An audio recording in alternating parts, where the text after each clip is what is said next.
Mwenyezi Mungu, tunauweka mkutano huu mbele ya uwezo wako, mbele ya mikono yako. Lengo kubwa la kukutana sisi hapa na kukuomba wewe, leo kwetu ni siku moja ya historia kubwa sana katika watu wa Taita Taveta. Siku ambayo tunasimika utawala, tunasimika serikali ya Taita Taveta mahali pake pale ilipokusudiwa. Mwenyezi Mungu, ulipoumba nchi na ukaumba na serikali tofauti tofauti, leo kama tulivyosema kuwa serikali yetu ya Taita Taveta tuko tayari kumuapisha yule ambaye ni kiongozi wetu. Ewe Mwenyezi Mungu, tupe subira katika hili na utupe mshikamano katika hili ambalo tunalikusudia. Ewe Mwenyezi Mungu, twakuomba utujalie sisi wenye subira na utujalie wenye uvumilivu, utupe amani, upendo na uwiano katika makabila mbalimbali, dini mbalimbali, tuwe wote ni Wataita na Taveta, tusiwe wenye dini mbalimbali na kabila mbalimbali. Ewe Mwenyezi Mungu, tunakuomba mtawala wetu huyu ambaye ni governor, Mwenyezi Mungu akiapishwa leo, umpe nguvu za busara, umpe muafaka na watu wake na maafikiano na serikali yake.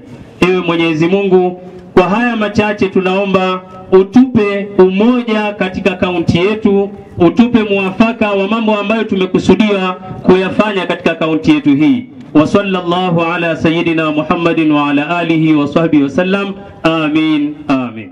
Basi tunapoendelea kwa maombi kuombea kiongozi wetu, tafadhali tuombe juu yake baraka tunazoziona kwa uongozi wa kibiblia tunaopata Mwanzo mlango 44 41 na umetusaidia kukata shauri na kupata mtoto wetu wa nyumbani John Murutu Mtuta. Tunapomweka awe katika kiti chake rasmi, umpe uongozi uliowapa viongozi wazuri na wenye baraka katika Biblia. Yale ulimpa Yusufu, taomba Bwana yamkalie mtoto wetu huyu ili awe baraka kwetu katika sehemu hii yetu ya Taveta. Tunaomba basi kama alivyomuongoza Yusufu, asimamishe uongozi wake kwa nguzo 4. Kwanza, nguzo ya kutumia talanta ulizompa kufaulu kwa mahali ambapo alikuweko. Aendelee kutumia talanta yake hiyo, talanta ya wengine, hata wale walioshindana katika mashindano ya kuchagua, talanta hizo zikaweze kutumika kwa ufanisi wa nchi hii.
Nikifikiria tabu silali.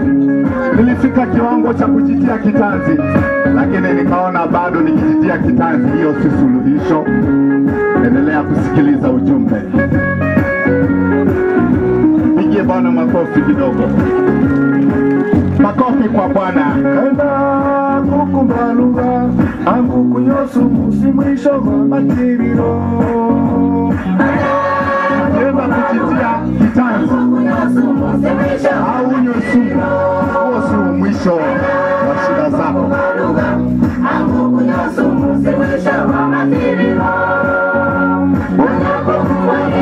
Fanya umpokee Yesu Kristo na tabu zako ndiyo ataondoa.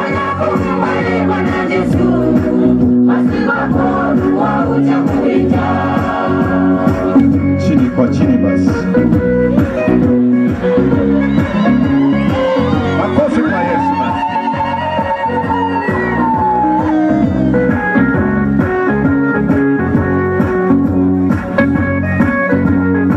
Tupande. Wanapanda sasa. Kenya, tumekuja rekodi hapa Afrika, mama omo tukora. Kenya, tumekuja rekodi hapa Afrika, mama omo tukora. Ndiye wakozi wa serikali ya Kenya, kweli amani imeshapatikana. Kenya, tumekuja rekodi hapa Afrika, mama omo tukora. Ndiye wakozi wa serikali ya Kenya, kweli amani imeshapatikana.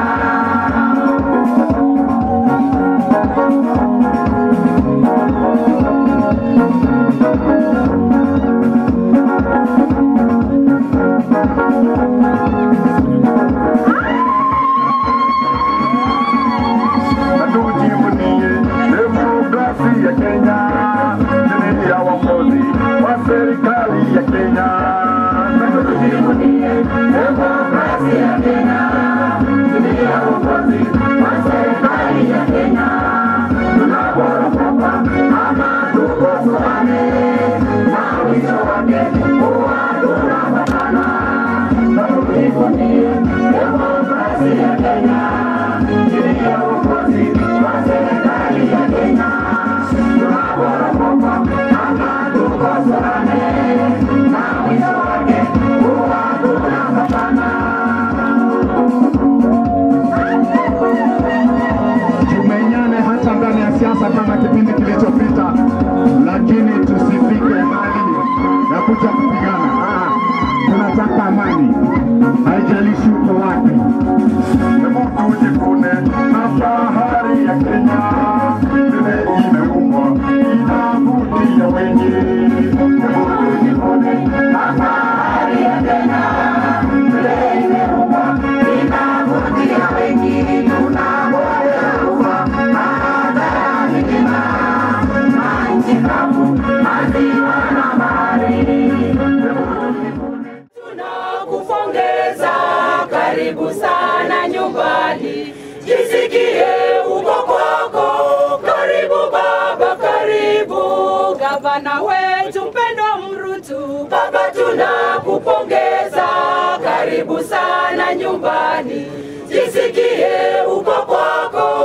Karibu baba, karibu gavana wetu, hongera kweli, sisi twakupongeza. Maendeleo kote Taita Taveta, sote twakutegemea, twakuamini.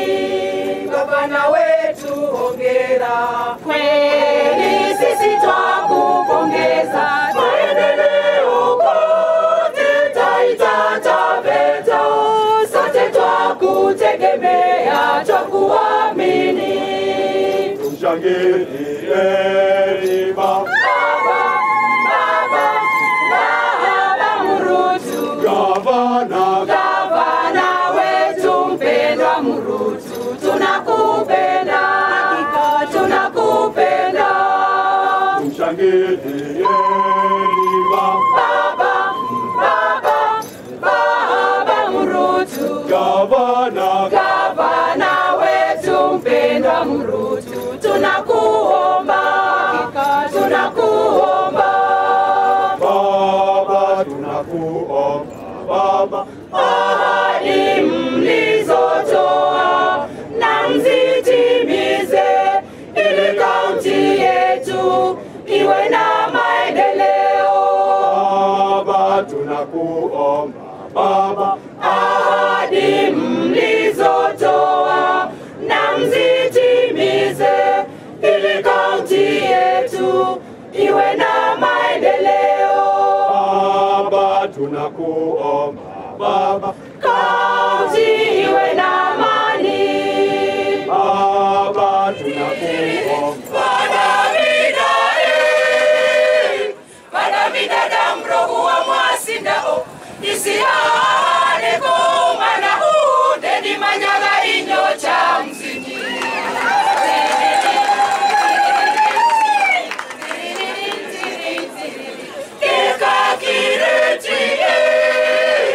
Eka kireti la mselili webo, ilago ibane chini bina na hudi muanikia gabarua.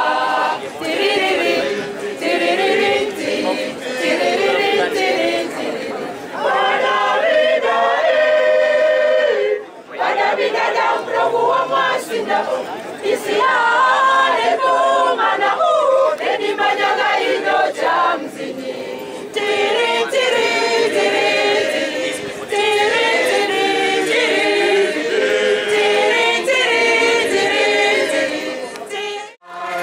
Ninawaomba tafadhali kiongozi wa ngoma tafadhali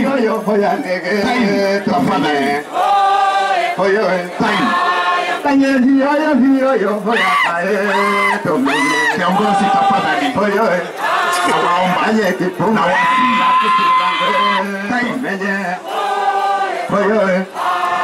Lanye kipunya mbenge ni mwenye kunge tombo. Time. Hoye. Iye hoye na roge. Ha iye hoye na roge. Ninge suya hetwe. Makofi wakiondoka. Makofi wakiondoka. wakiondoka sasa, wakiondoka wasindikize na makofi, angalau waondoke. Makofi ndio waondoke sasa.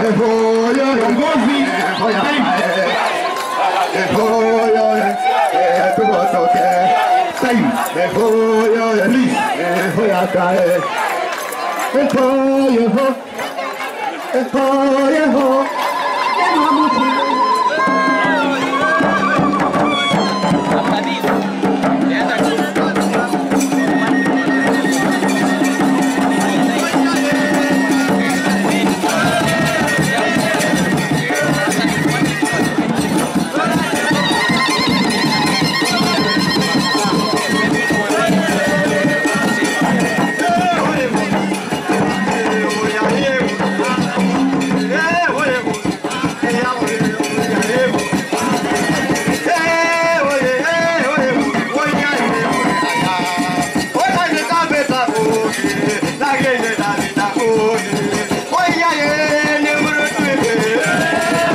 ngoma ndio hiyo ya kitaifa. Wamama wameamua wote wacheze ngoma sasa. Isindike ngoma ya kitaifa.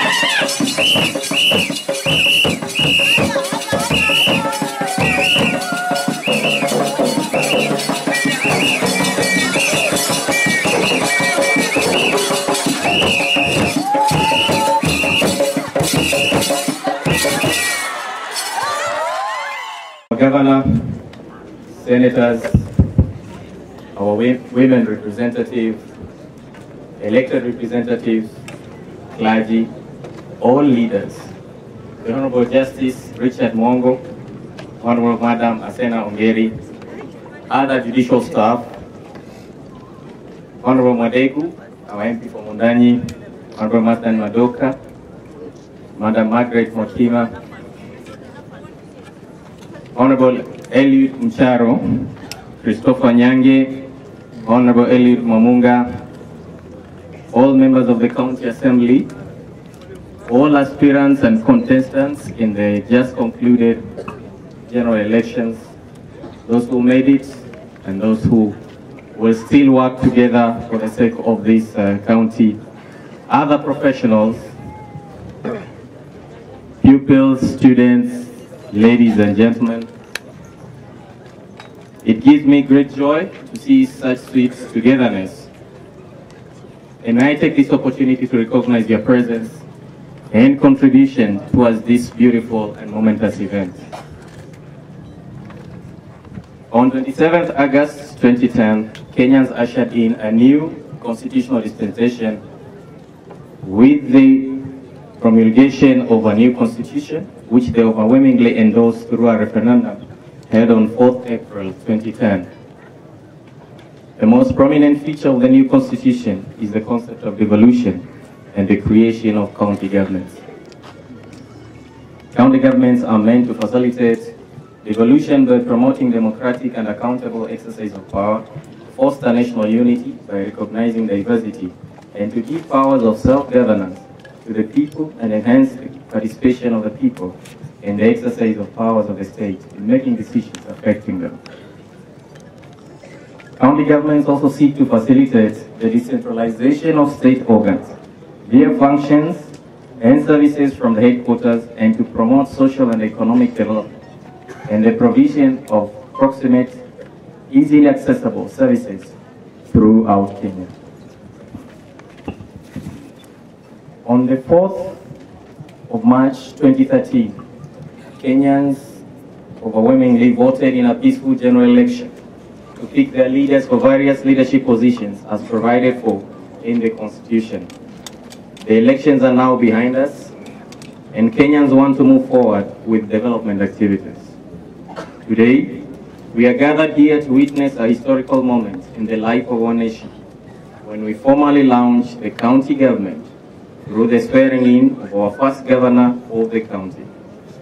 On behalf of the staff of the national government, we wish to congratulate you for the honor bestowed on you through your election to the office of the governor, and pray that your leadership will transform the lives of the residents of the county.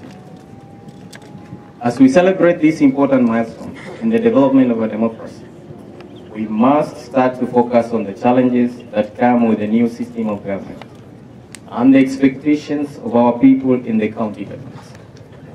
As we embark on delivering services to our people, it will be important to educate our people on the new service delivery framework and the respective mandate of the various state organs created by the Constitution, so that they can take advantage of the services provided by these organs. In this connection, Kenyans must be told that the new Constitution provides for two distinct but interdependent levels of government as provided for in Article 6(2) of the Constitution, with assignment of very specific functions as spelled out in the 4th schedule to the Constitution.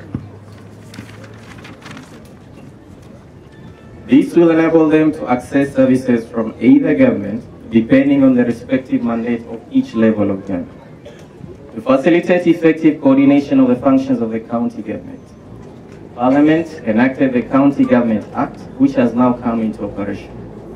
The national government has established a similar mechanism through the National Government Coordination Act to facilitate effective coordination of its functions.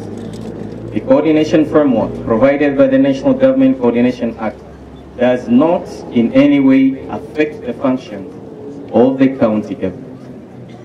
As staff of the national government, we are committed to support the county government within the framework of the Constitution and relevant legislations, and will endeavor to respect the functional and institutional integrity of the county government as envisaged by the Constitution.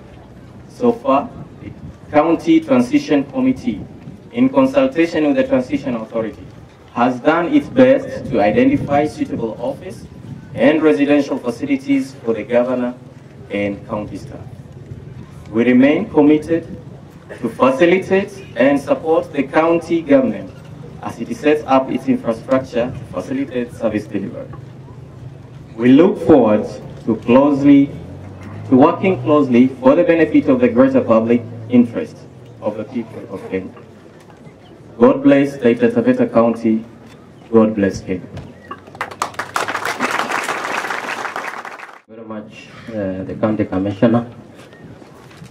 Our governor of Taveta County, the deputy governor, members of parliament, former members of parliament, county representatives, the clergy, and all the people of Taveta. Mjamboni. My name is Fred Ouma. I'm the county secretary for Taveta. My brief is very narrow for the time being. I think we are moving on to the gist of the program that has brought us here today, and that is the taking of oath for affirmation of office for the governor. So I want to take this opportunity to hand over the program to the judiciary, and I think I'll call on Madam Asane Thongere to come and take over the program. Madam Asane Thongere was my classmate at the university. Jambo nyote. It is that historic moment when we are going to swear in the governor-elect and the deputy governor-elect for Taita Taveta, Honorable Justice Richard Mongo, the esteemed elect county governor of Taita Taveta County, Honorable Johnson Mtuta Murutu, and the esteemed elect deputy governor, Honorable Mary Ndiga Kibuga. The Honorable County Assembly members of Taita Taveta who were sworn in last week, distinguished guests, ladies and gentlemen, all protocol observed. This is the swearing in of the elect county governor and the elect deputy governor of Taita Taveta County, who were elected on the 4th of March 2013 and gazetted by Gazette Notice number 3155 by the Independent Electoral and Boundaries Commission, IEBC. If it pleases your honor, I now call upon the Honorable Governor-elect, Honorable Johnson Mtuta Murutu, to come over here. Sorry, Honorable John Mtuta Murutu, to come over to the podium.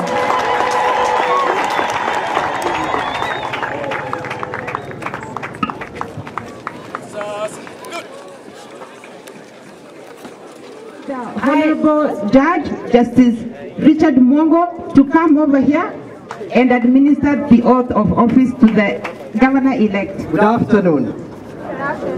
Habari zenu. Wavuka mana. Asante. You are John Murutu Mtuta. John Mtuta Murutu.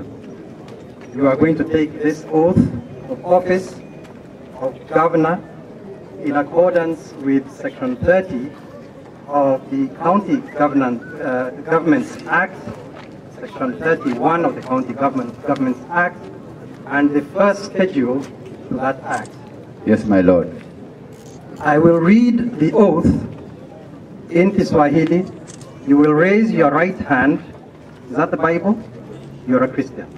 Yes, my lord, this is the Bible and I'm a Christian. Put it up with your right hand and you will repeat the oath after me. Hiki ni kiapo cha governor. Mimi John Mtuta Murutu naapa ya kwamba wakati wote nitawatumikia Wakenya na Jamhuri ya Kenya, nitawatumikia Wakenya na Jamhuri ya Kenya katika ofisi ya gavana wa kaunti ya Taita Taveta kwa uaminifu na uangalifu, kwamba nitatekeleza shughuli na kazi zangu za ofisi hiyo kwa uwezo wangu wote, na kwamba nitatenda haki kwa watu wote. Ewe Mwenyezi Mungu nisaidie.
you are the Deputy Governor-elect of Taveta County, you are to take this oath in accordance with Section 31 of the County Governments Act and the first schedule to that act. Hiki ni kiapo cha naibu wa governor. You will take the Bible in your right hand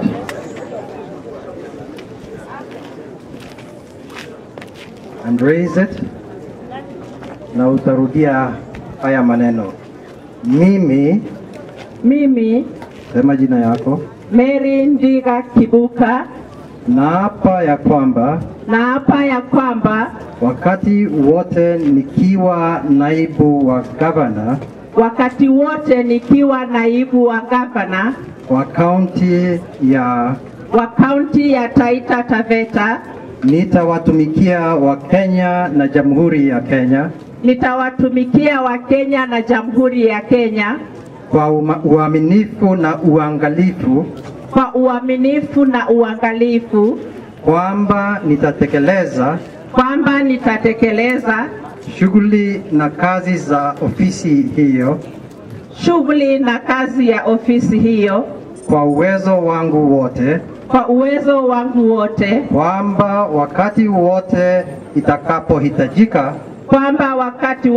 itakapohitajika nitamshauri gavana kwa uaminifu, na kwamba nitatenda haki kwa watu wote. Ewe Mwenyezi Mungu nisaidie.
Kwa hivyo nitamuita mheshimiwa tena aweze kuja na kusahihisha hii certificate of inauguration. Baada ya hapo tutakuwa na neno moja au mbili alafu tumalize. Karibu.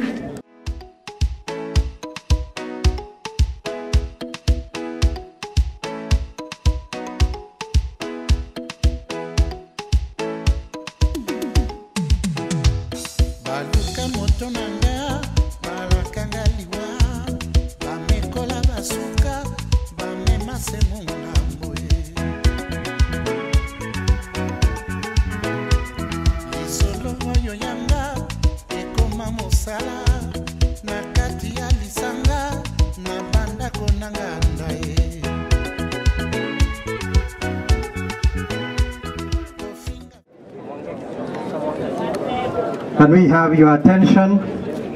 This has never been done before in Kenya. It is an auspicious first-time occasion, and therefore the judiciary of Kenya thought it is important that we issue a certificate of inauguration of the governor of Taita Taveta County.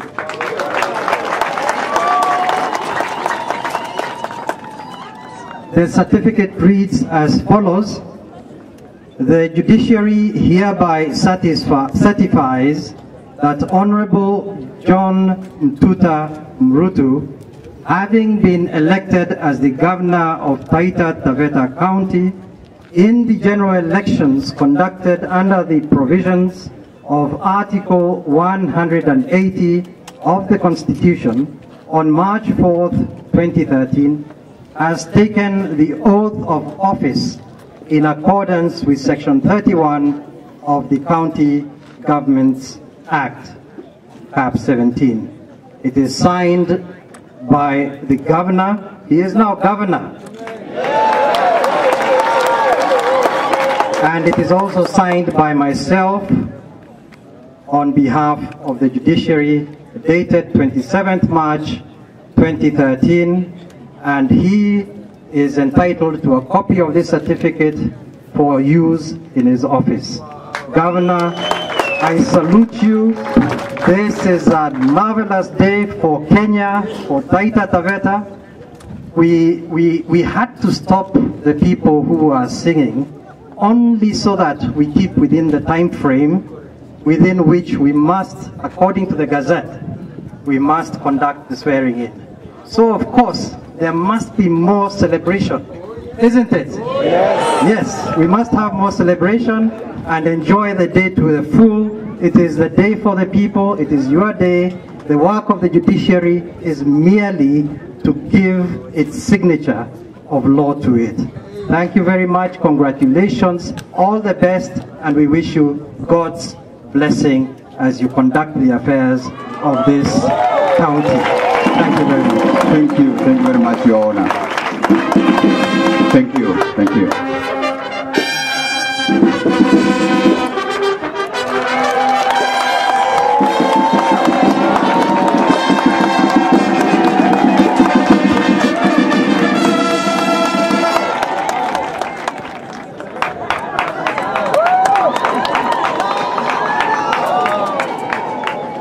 As a final act of our friendship, as I told you, my name is Judge Mwongo, and that name rings unusual bells. But just to make sure that we do not misunderstand one another, and because I am a judge in Mombasa, we felt it very important that we issued to the governor, the Honorable the Governor, and the Honorable the Deputy Governor, 2 copies of the Constitution so that they are able to read these at any time. They are small copies. They can carry it in their handbag or the pocket so that they can have them at all times to serve the people of Kenya. And I will give these to you in, just now. Together with that, we have bound a copy of the County Governments Act number 17 of 2012, which we are also, on behalf of the judiciary in Mombasa, and you know Voi is part of the South Coast region, we are also giving a copy of this so that he can know how to run his office. Thank you very much, and happy.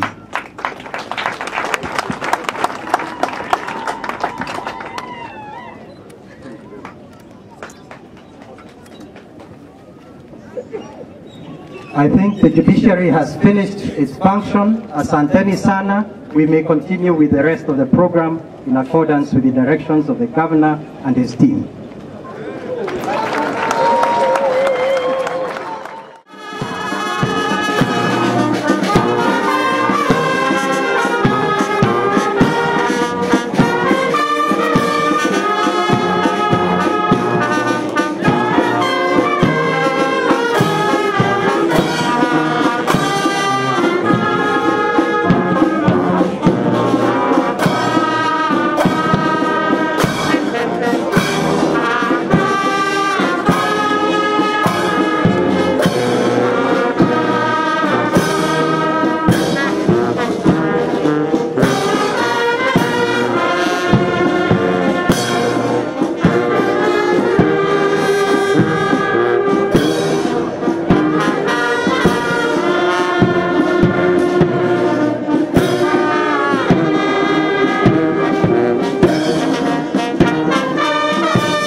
mheshimiwa wetu Gavana Mrutu, viongozi wote waliopo hapa, wana kaunti, hamjambo? Hamjambo? Mnasikiaje? Kaunti yetu hoye! Kaunti yetu hoye! Tuna gavana mpya hatunaye?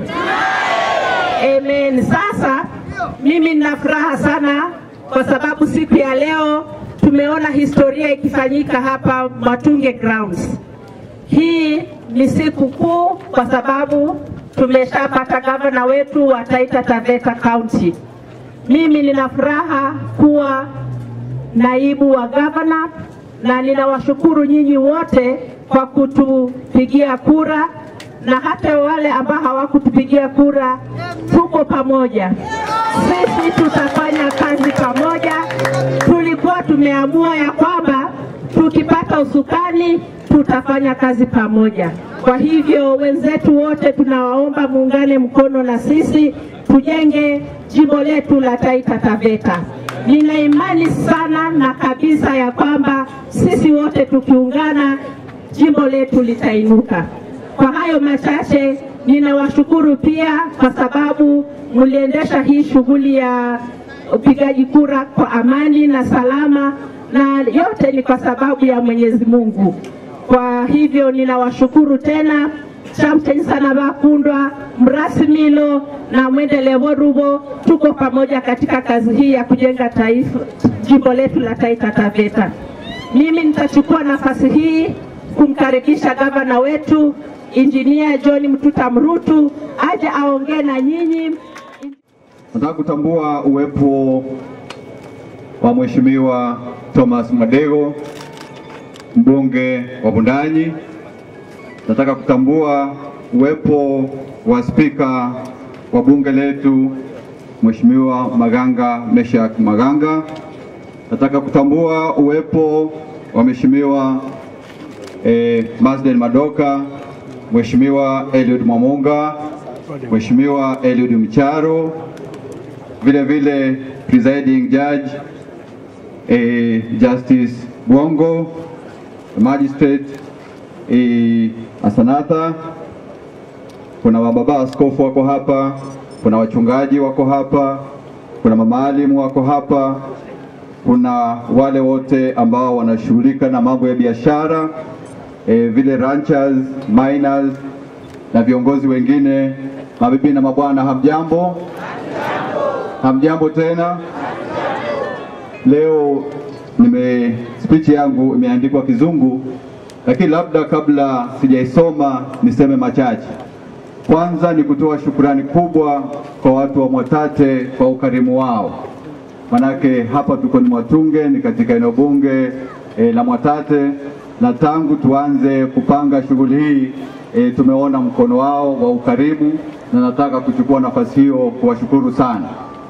La pili, wapendwa, ningetaka kuwaeleza kwa nini tuliona tufanyie hii shughuli hapa, hii sherehe hapa. Ni kwamba tukukumbuka nyuma watu wa kaunti walikuwa wamepitisha kwamba makao ya kaunti ya Taita Taveta yatakuwa katika eneo bunge la Mwatate. Tukaona kwamba ijapokuwa majengo hayajajengwa na vile vile ardhi bado haijapatikana, lakini tuheshimu huo uamuzi wa watu wa kaunti hii. Tukasema sherehe hiyo ifanyikie eneo bunge la Mwatate. Sasa kwa nini tumekuja Mwatunge?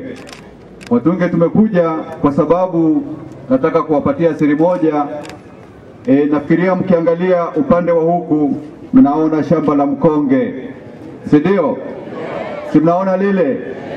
Malengo yetu ni kwamba pale katika shamba hilo tutachukua sehemu ya shamba hilo ili tujenge makao makuu ya kaunti yetu.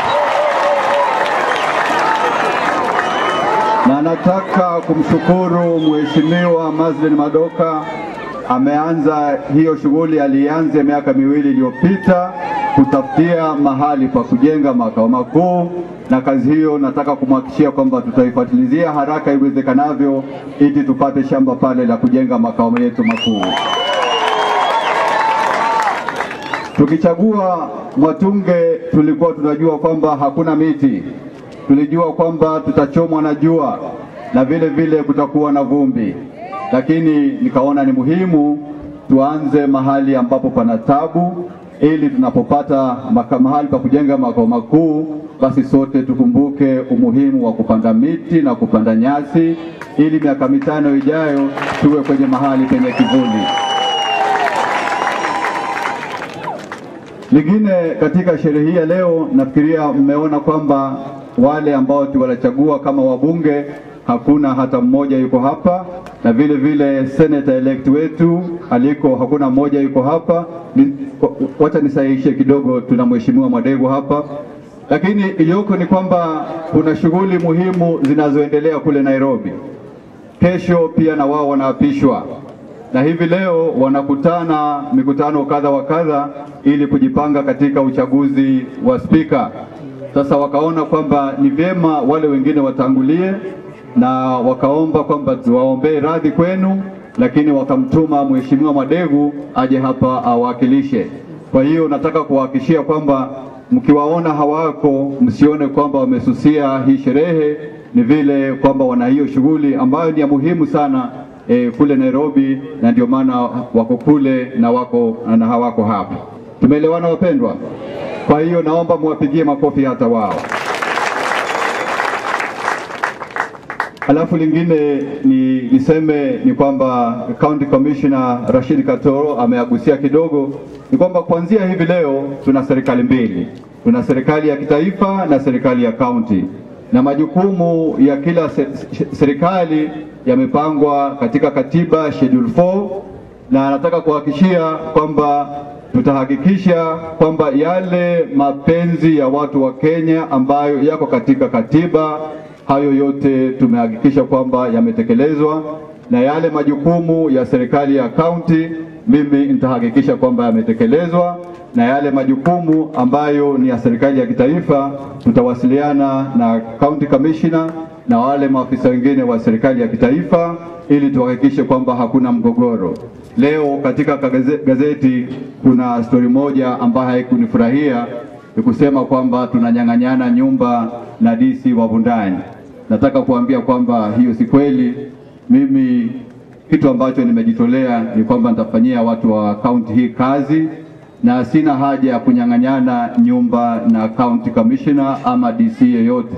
Nitafanya kazi, najua mahali pa kulala, siku zote nimekuwa nikilala mahali. Kwa hiyo nataka kusema kwamba tusitoke hapa tukawa na mawazo kwamba tunaanza kunyang'anyana nyumba za kulala. Wananchi hao kunichagua ili tuanze kunyang'anyana nyumba na DCs, lakini hakikisho ni kwamba kazi yenu itafanyika. Sasa ningeomba kwa ruhusa yenu nisome ile speech ambayo imeandikwa kwa Kimombo, na nikusudi wale wote ambao watakuwa wanasikiliza waweze kujua kwamba tunasema nini. Sasa wapendwa, ladies and gentlemen, let me take this opportunity to welcome all of you to this ceremony of my affirmation into the office as the governor of Taveta County. We observe today a very historic occasion, not as a victory to my party ODM, but a celebration of freedom, symbolizing an end as well as a beginning, signifying renewal as well as a change for the people of this great county. This day marks the triumph of a long-drawn struggle to remove and transfer the authority to make decisions affecting us from Nairobi to Mwatate. This sunny afternoon marks the beginning of a new era, a new epoch in the history of Taveta and Taveta. This day is a first in the annals of the history of our country as we usher in the new leadership at various levels of devolution of power and sharing of resources. To my fellow colleagues, governors, their deputies, senators, women reps, members of parliament, and members of county assemblies, I salute you all. I want to pay my glowing tribute to our gallant sons and daughters who sacrificed a lot of effort to ensure our beloved county got a new dispensation on which the sovereignty of the people and the supremacy of the Constitution have been declared sacrosanct. Today we enjoy the fruits of their labor.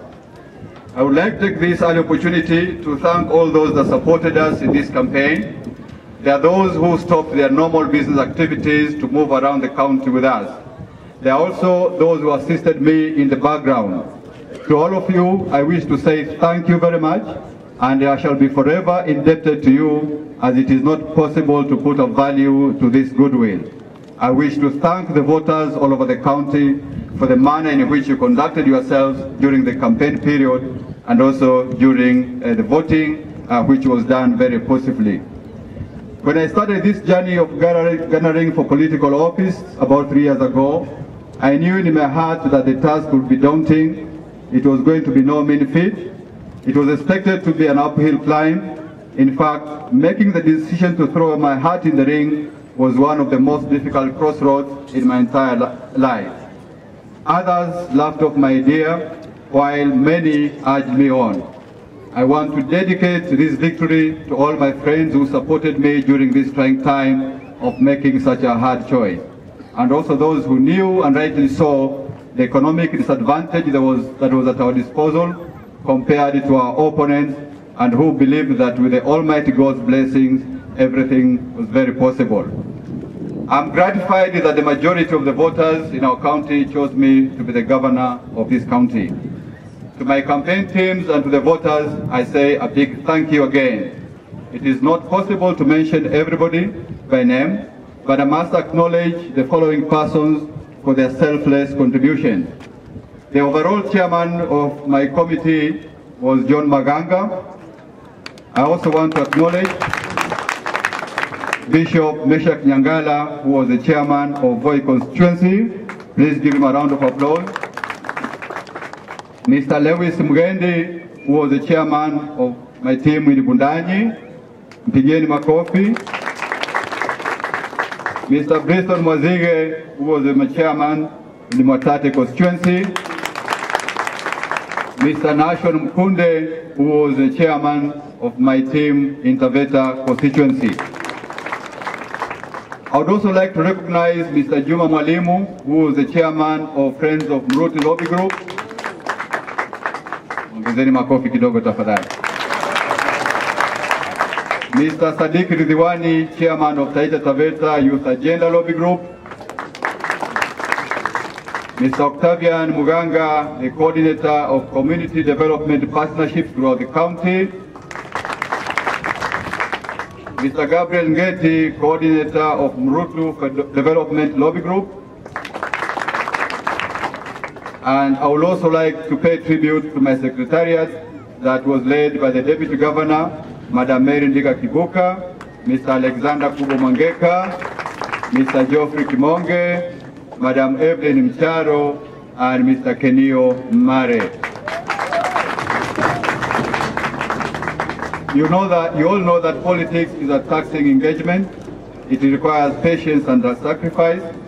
And the most important aspect of it is unequivocal support from family.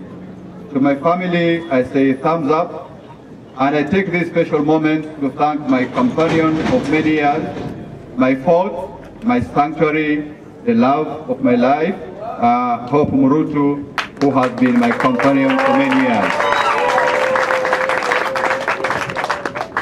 I want to say there cannot be any better lady.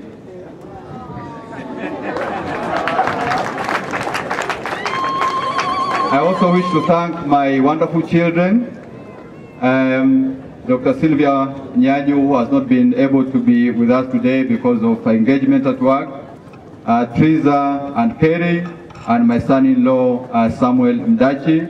And to all of you, I say I love you very much. I would like to take this opportunity to also thank my worthy competitors for putting up a good fight. The duel was very, very stiff, and I'm sure you all know it. But as the saying goes, there can only be one winner at any given competition. And the ultimate winner is rightfully the people of Taita Taveta County. And I want to extend an olive branch to my colleagues who are not lucky enough to get positions of leadership to join hands with me in moving this county forward. Many opportunities are bound for the participation of all of us in making this county a prosperous one.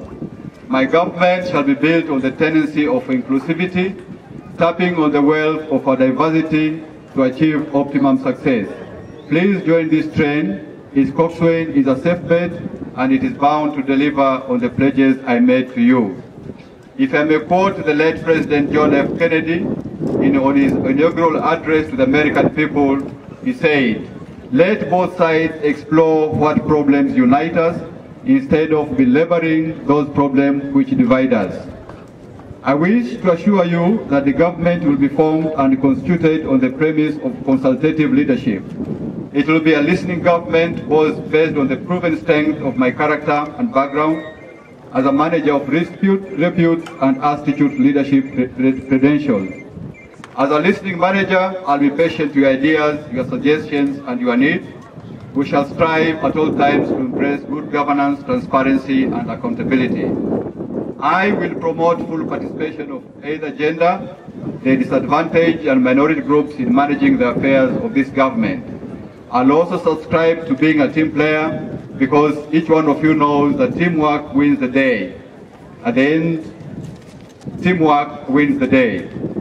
My fellow colleagues, I have taken today the oath of office to diligently discharge my duties, perform my functions to the best of my judgment, and do justice to all. As you all know, no nation can develop without the security and safety of its citizens. Most of you are also aware that our county has challenges of insecurity given the long porous border we share with our good neighbor Tanzania, the insecurity along Mombasa-Nairobi highway, poaching, the national parks and ranches, human-wildlife conflict, illegal grazing, among others. I would like to assure you of my commitment to ensure your safety by exercising my mandate as stipulated in the National Police Service Act of 2011. I welcome all members of various security organs on board to ensure we work as a team to achieve this objective. I'll ensure a security environment for exercising your civil liberties in the conduct of your affairs by the favorable democratic space brought about by devolution. You shall also be reminded at all times that there is no freedom without responsibility. This principle, therefore, requires that you also respect the right of others to live in peace and harmony. My dear sisters and brethren, there is no tangible development without sound economic policies. I shall preside over a lean and efficient government, proper usage and targeting of resources, reliable feedback mechanism to audit success and encourage participation of our citizens. We must strive to create a business climate with a vision to propel our county to the next level in terms of prosperity and poverty alleviation. This will only succeed when we engage in management best practices in how we conduct our affairs and create a culture that supports free market entrepreneurship, industrialization, training and research, engaging in new marketing strategies for our goods and services, encouraging innovation and creating new jobs in the service industry, ICT through e-business and expanding our post-secondary institutions to train those coming out of Form 4 and those others who drop out of the normal education processes for one reason or another. The purpose is to equip them with skills and knowledge to enable them to compete effectively in our knowledge-based economy. Ladies and gentlemen, on the education sector, we strive to improve the performance of our nursery schools and public primary schools by strengthening the leadership at the grassroots level, increasing the teacher-to-student ratios, as well as providing books and the necessary equipment to aid the learning process. Staff houses will be built in all our boarding secondary schools to ensure that our teachers stay longer in schools to support our children. Where parents are unable to afford the cost of building staff houses, private investors will be invited through public-private partnerships. The building of tertiary educational institutions, both new ones and increasing the capacity of existing ones, both private and public, will be given priority. Also, availability of clean water for domestic consumption to support animal husbandry and for agriculture is an area that will be given priority by the county government. The surplus water from Zima and Taveta will be supplied to the areas where there is a chronic shortage. In the long term, harvesting of rainwater, especially from the hills, will also provide some relief. Ladies and gentlemen, I think you agree with me that all the major nations of the world are self-sufficient on food for its citizens. We cannot rely on other countries to feed us, as this makes the cost of living unnecessarily more expensive. We must therefore encourage our farmers to use modern methods and select varieties of food crops that can survive in the different environments within our country. I will work with the central government to ensure that farmers will be supported through subsidized inputs and provision of extension officers and maximization of returns from the farm produce. You also know that the health of our people is of paramount importance. We must therefore ensure that the medical institutions are expanded so as to increase their curative capacities. In addition, we must invest in prevention methods and techniques. In today's world, it is real that there are diseases like HIV and AIDS and multi-drug resistant TB, which is not curable, and prevention is our only alternative. Ladies and gentlemen, the sustainable usage of our natural resources is what will ensure that our children and grandchildren will inherit a country they can be proud of. We have to restock our forests with both indigenous and exotic species so that we can hold back surface water runoff and allow our rivers to be clean and run for longer periods. In very many areas of our county, the environment is at a breaking point due to overgrazing, charcoal burning, and generally overexploitation of forests. This is not sustainable, and we must reverse the trend towards self-destruction. Brothers and sisters, we are one people. Just like a baby and a mother, an invisible umbilical cord enjoins us. We have a common background and destiny. We have diversity stretching from Kasigao to Kishushe to Kitobo, Sagala to Sungululu to Sagaivu to Salaita, Bura to Burandogo, Ndome to Ndara to Dididao, Manoa to Maweni to Mkwachuni to Morocco, Kamtonga to Kimala, Njukini to Ngutini to Nyolo. Like all other nations, this diversity makes our culture richer and creates opportunities for internal and external tourism, especially when this diversity is augmented by our diverse landscape and environment. We are a multi-faith county and are all equal before our Creator. We are one people in one county. It is also within your knowledge that our county is endowed with natural resources ranging from gemstones, iron ore, coal deposits, rangeland suitable for game and ranches. However, the current laws are outdated and will be changed to give the county government authority and control on these natural resources. To this end, we shall work with our members of parliament and our senator to ensure that the mining bill and the wildlife bill is again retabled in parliament with amendments to cushion the counties from unfair sharing of the revenues accruing from these industries. Within 3 months from today, the county government will float a tender for the installation of a way bridge in Kishushe to ensure that the iron ore is weighed at source to increase our uptake of revenue.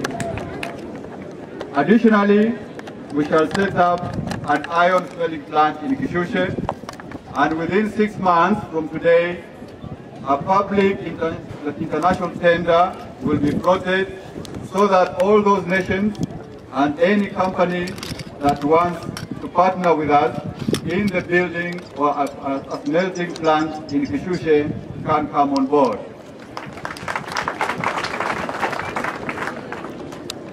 We shall also set up a special fund to assist our brothers and sisters that want to participate in mining activities by providing finance for the purchase of equipment and machinery so that they can carry out these activities in a modern way.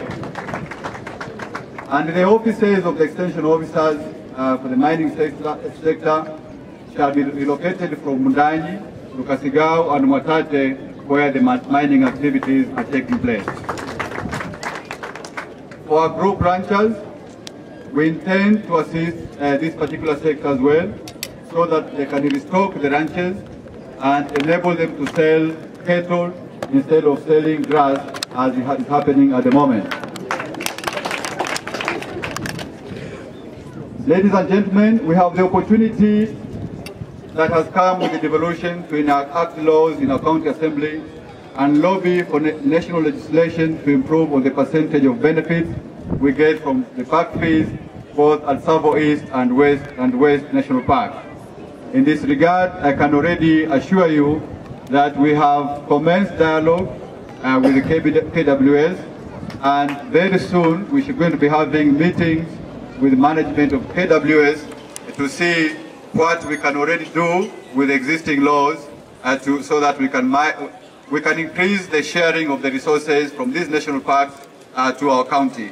Those discussions have already commenced, and we expect that within the course of the month of April, formal meetings will take place between the county government and the management of KWS. The county government will not interfere with businesses, but shall create a business-friendly regulatory framework to encourage business startups and free enterprise. My only appeal to you is that you meet your obligations so that the government can collect revenue to be able to deliver the services that the people of this county need. The road network tenders, as you all know, have been issued for Mwatate Taveta Road. I want to commit to you that I'll make a follow-up on this tendering process so that the contract is awarded, and also to make sure that the works are completed within the stipulated time by the contractor to ensure that there is a efficient transportation system for people and goods. I therefore wish to conclude my remarks by saying to you all our people, let thy will be done in Taita Taveta County. And finally, wacha Mungu aitwe Mungu, manake yeye ndiye anawezesha yote haya.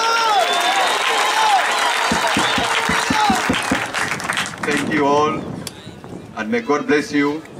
Before I finish, just so that everybody would know, because we have not, ama wacha niseme kwa Kiswahili, kwa vile kama tulivyosema hapo mapema kwamba bado hatuna makao hapa Mwatate na lazima kazi ya kuhudumia watu wa kaunti ianze, basi shughuli hiyo tutaianzia Bundani. Sasa tukimaliza hii sherehe, tutakwenda Bundani tukafungua ofisi, na wale ambao watakuwa wamepata nafasi ya kufika kule ama watu wa Bundani waweze kuona kwamba ofisi ya gavana itakuwa wapi. Lakini malengo ni kwamba mambo ya ujenzi makao makuu yetu tutaisukuma haraka iwezekanavyo. Tutakapoingia, kwa vile tunaingia, tutaangalia kwanza kwamba michoro ipo ama kama haipo, na kama haipo basi ianze haraka, na tuhakikishe kwamba katika kipindi cha budget cha mwaka ujao kwamba mambo ya ujenzi, gharama za ujenzi zimeingizwa kwenye budget. Manake tuna hamu kwamba makao hayo makuu yaanze kujengwa Mwatate haraka iwezekanavyo, manake hayo ndio mapenzi ya watu wa kaunti hii. Kwa hiyo basi, kabla sijamalizia, nimeambiwa na ile kamati andalizi ya shughuli hii kwamba kuna mankuli. Kwa hiyo nataka kusema kwamba asanteni sana kwa kuja, na kurudia tu kwamba shughuli hii ya leo ilikuwa sio shughuli yangu, ni shughuli ya watu wa kaunti hii, manake wao ndio walipiga kura. Basi tukaamua kwamba ile pesa kidogo ambayo ilikuwa ya shughuli hii basi itumike kuhakikisha kwamba wale ambao wameweza kufika wamepata maji ya kunywa na wamepata chakula. Nimeambiwa kwamba kuna ving'ombe kadhaa ambavyo vimechinjwa. Kwa hiyo wananchi, nataka kuhakikishia kwamba chakula kiko, msiwe na wasiwasi, mjitulize na kila mtu atapata chakula cha kutosha.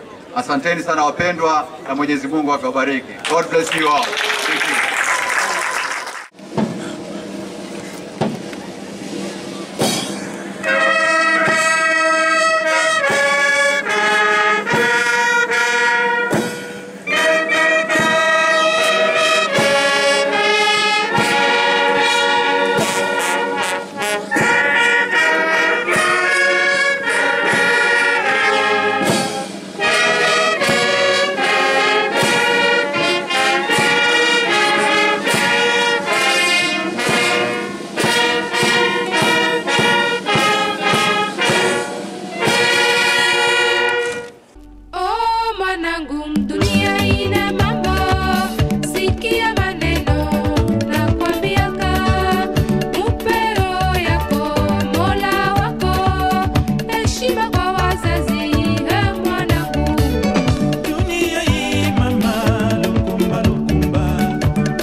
wanangu, dunia ina mambo, sikia